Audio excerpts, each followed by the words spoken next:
Hello बच्चों, आइए प्रश्न को देखते हैं। हमें बोला है कि वृत्त के क्षेत्रफल में परिवर्तन की दर इसकी त्रिज्या r के सापेक्ष ज्ञात कीजिए, जबकि त्रिज्या दे रखी है r बराबर में 3.5 सेंटीमीटर। प्रश्न को हल करने से पहले इसके मुख्य अवधारणा के बारे में चर्चा कर लेते हैं। मुख्य अवधारणा तो देखिए, जब भी हमें किसी राशि में परिवर्तन की दर ज्ञात करनी हो तो हमें पढ़ना होता है अवकलज के अनुप्रयोग। अवकलज के अनुप्रयोग। अब देखो, इसमें हम लोग ये सीखेंगे कि परिवर्तन की दर ज्ञात कैसे करते हैं। जैसे मैं बोलूं कि y का अगर x के सापेक्ष अवकलन करना है तो इसका मतलब ये होता है कि y में x के सापेक्ष जो परिवर्तन आया है उसको बोलते हैं परिवर्तन की दर। परिवर्तन की दर। अब देखो, इसका उपयोग करते हुए हम लोग सवाल को हल करते हैं।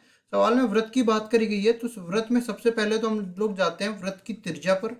वृत्त की त्रिज्या इसको हम लोग अपनी तरफ से मान लेते हैं r के बराबर, और ये दे रखी है किसके बराबर? 3.5 सेंटीमीटर, इतनी दे रखी है।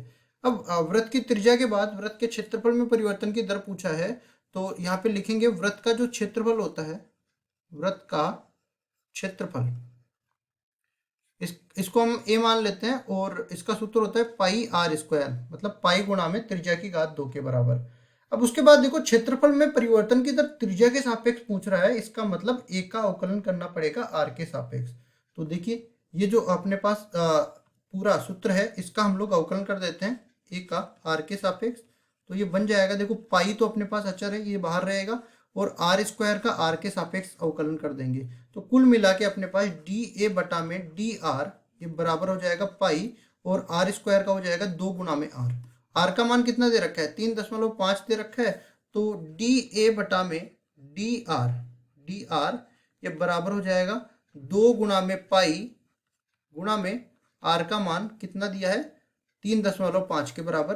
तो 3.5 को हम लोग एक बार तो इसी तरह रखते हैं, और इसके बाद इसको सरल करने के लिए देखो 2 गुणा में 22/7 पाई का मान रख देते हैं, और 3.5 को 7 बटा में 2 रख देते हैं। 7 से 7 कटेगा, 2 से 2 कटेगा, कुल मिला के अपने पास डी ए बटा में डी आर, इसका मान किसके बराबर आ गया? 22। अब इसकी इकाई की बात करते हैं, तो देखो इसकी इकाई सेंटीमीटर है, और हम लोग जानते हैं कि क्षेत्रफल की इकाई सेंटीमीटर की घात 2 हो जाती है।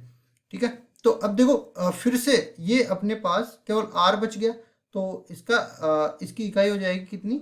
सेंटीमीटर। मतलब क्षेत्रफल में त्रिज्या के सापेक्ष जो परिवर्तन की दर आएगी ना, वो 22 सेंटीमीटर के बराबर आ जाएगी, और यही हमारा उत्तर हो जाएगा। आशा करता हूँ ये सवाल आपको समझ में आया होगा। धन्यवाद।